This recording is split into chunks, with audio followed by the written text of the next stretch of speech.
नमस्कार मित्रों, सभी का स्वागत है आपके अपने चैनल सौरान एकेडमी क्लासेस पर। यहाँ हम बात करेंगे यूपी जेएनएम प्रवेश परीक्षा फॉर्म 2025 की।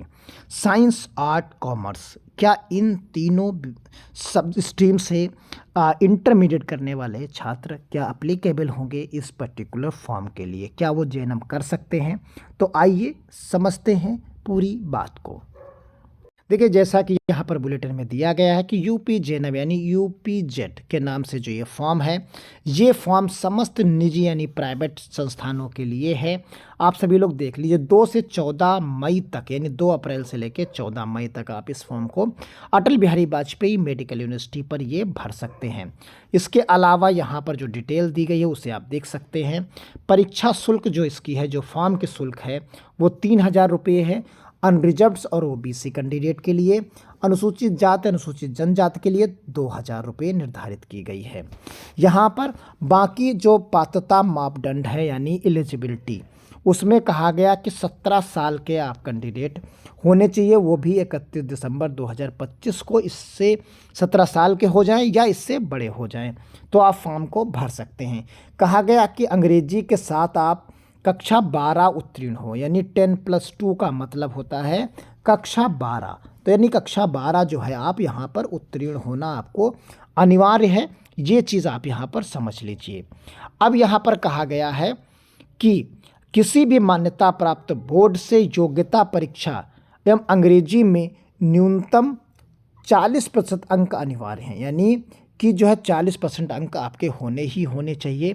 यद्यपि विज्ञान को यहाँ पर कहा गया है कि यद्यपि विज्ञान को प्राथमिकता दी जाएगी, अंग्रेजी में प्राप्त अंकों को छोड़कर प्रतिशत की गणना के लिए 3 यानी कोर ऐच्छिक यानी अनिवार्य विषयों के अंक के लिए जाएंगे।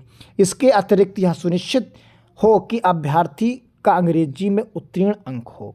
तो यहाँ पर क्लियर कट कहा गया है कि कोर सब्जेक्ट्स आपके होने चाहिए। यहाँ पर जो है प्राथमिकता दी जाएगी, ये एक चीज़ शब्द का और इस्तेमाल किया गया है, प्राथमिकता यानी विज्ञान यानी साइंस स्ट्रीम को जो है प्राथमिकता दी जाएगी। बाकी आर्ट और कॉमर्स दोनों कैंडिडेट भी एलिजिबल होंगे अगर उनके पास जो है English subject as a high intermediate में अगर इंग्लिश सब्जेक्ट है उनके पास, तो वो इस फॉर्म को भर सकते हैं बिना किसी दिक्कत के। आइए हम आपको अब डिटेल में और समझाते हैं, चीज़ों को समझाते हैं। देखिए, यही सारी चीज़ें इसमें लिखी हुई हैं, इसको विस्तार से आप समझ लेंगे तो आपको कठिनाई नहीं होगी। 10वीं यानी 12वीं में अंग्रेजी के साथ किसी भी मान्यता प्राप्त बोर्ड से न्यूनतम 40% अंक प्राप्त होने चाहिए। और ये आप कोई भी बोर्ड हो, चाहे वो CBSE हो, चाहे वो CBSE हो, चाहे वो यूपी बोर्ड हो, चाहे कोई भी बोर्ड हो, ऐसी बोर्ड हो, आप सभी जगह से मान्य हैं। और चाहे वो स्टेट ओपन यूनिवर्सिटी यानी स्कूल यानी NIOS से हो, विज्ञान की स्ट्रीम को जो है प्राथमिकता दी जाएगी। यहाँ पर ये चीज़ कही गई है कि अगर दोनों लोगों के मार्क्स सेम हैं और आखिरी सीट बाकी है, तो वो अगर है तो आप वो इंस्टीट्यूट अगर साइंस स्ट्रीम का होगा तो उसे वो ले लेगा, और आर्ट्स और कॉमर्स का होगा तो उसे छोड़ देगा। लेकिन अगर सीट्स उसके बाद भी बाकी हैं तो उन्हें आर्ट्स और कॉमर्स वालों को भी उस नंबर पर लेना होगा।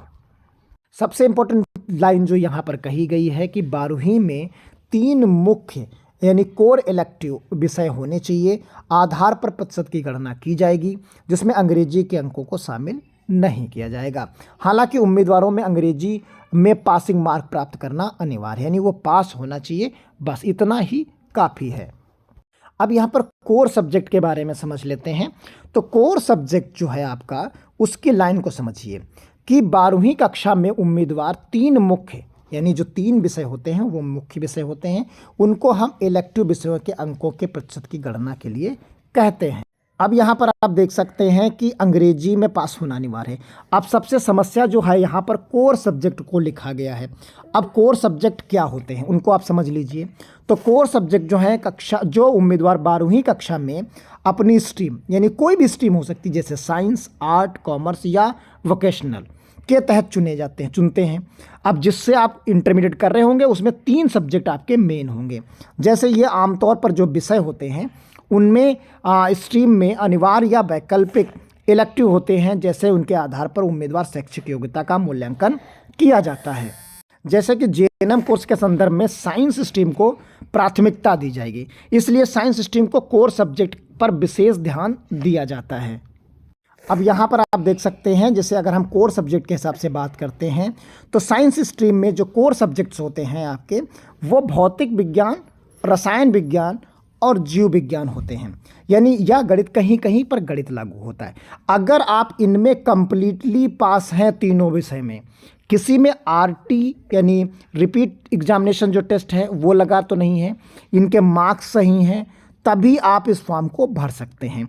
अगर इन तीनों सब्जेक्ट्स में आप पास हैं तभी आप फॉर्म को भर सकते हैं। यही आपके साइंस स्ट्रीम से 3 कोर सब्जेक्ट होते हैं।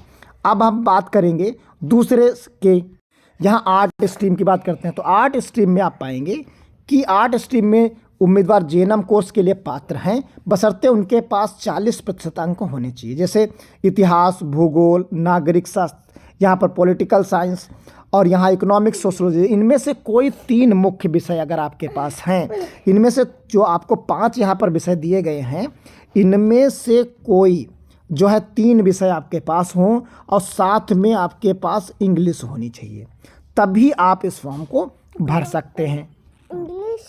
सेम बात कॉमर्स स्ट्रीम के उम्मीदवार भी पात्र हैं। आमतौर पर जो कोर सब्जेक्ट इनमें होते हैं उसमें क्या होता है, लेखा शास्त्र, अकाउंटेंसी, बिजनेस स्टडीज़ और इकोनॉमिक्स। अगर ये 3 सब्जेक्ट्स हैं और साथ में आपके पास इंग्लिश है तो भी आप इस फॉर्म के लिए पात्र हैं, यानी आप जेएनएम कर सकते हैं। वोकेशनल सब्जेक्ट्स में आप vocational ANM, vocational stream, health care science, इस तरीके के भी पात्र इसमें होते हैं। हेल्थ केयर साइंस में आपके पास संबंधित या एएनएम कोर्स के तहत नर्सिंग से संबंधित विषय भी इसमें पात्र माने जाते हैं। अब सीधा सा, क्या आर्ट, साइंस और कॉमर्स स्ट्रीम के उम्मीदवार फॉर्म भर सकते हैं? तो हाँ, art, science stream, commerce stream के उम्मीदवार जेएनएम कोर्स कर सकते हैं, लेकिन उनके ऊपर दिए गए योग्यता मापदंड को पूरा करना होगा। आइए इस चीज़ को समझते हैं। तो यहाँ पर हमने जो आपको बताया वो पूरे के पूरे यहाँ पर रहते। अब हमने आपको कोर सब्जेक्ट की परिभाषा और बाकी चीज़ें समझा दी।